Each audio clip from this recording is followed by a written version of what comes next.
La foire de Marseille demeure un grand événement. Les années passent et elle est toujours là. 280 000 visiteurs attendus.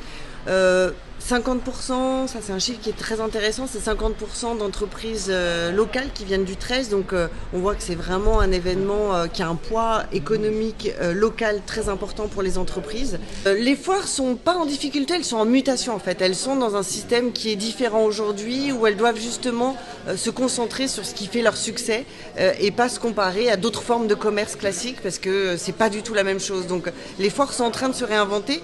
Elles auraient dû disparaître avec l'arrivée des centres commerciaux, elles auraient dû disparaître avec l'arrivée d'Internet, et en fait elles sont toujours là, et notamment avec les jeunes générations qui sont toujours à la recherche de choses qui font appel au passé, parce qu'on a toujours un peu cette notion de nostalgie, la petite boutique, la petite fabrique. La foire, ça fait partie, quand on regarde une foire, c'est les foires du Moyen-Âge, il y a vraiment derrière toute une histoire, une culture, du sens qui aujourd'hui sont importants pour les consommateurs. Le premier grand rendez-vous, c'est avant l'ouverture de la foire, parce que dès ce samedi 20, on donne rendez-vous à tous les Marseillais provençaux de venir à la rencontre de la foire sur le Vieux-Port.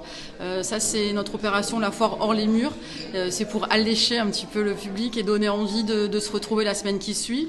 Pendant la foire ensuite, on a énormément de choses qui vont mettre en valeur les talents marseillais.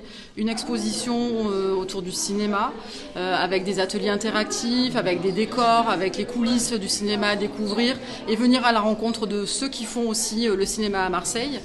Énormément de choses autour de la culture, avec la culture urbaine, le hip-hop, avec l'humour. On a un plateau de stand-up qui va être proposé avec Marseille Comedy Club, des animations autour du parler marseillais, des animations autour du jeu. Les 3 premiers jours de la foire, c'est un rendez-vous à ne pas manquer, puisqu'il ne dure que 3 jours sur les 11. C'est le palais des jeux, c'est le paradis du jeu de cartes, de jeux vidéo, du jeu de rôle, du jeu des figurines. La foire, c'est évidemment des soirées et des nocturnes.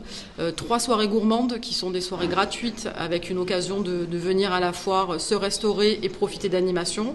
Et une grande nocturne le vendredi 3 avec un concert, un feu d'artifice, un show laser, l'occasion de faire la fête et de s'en mettre vraiment plein les yeux pour ses 100 ans. Et l'envol, c'est dès le 26 septembre.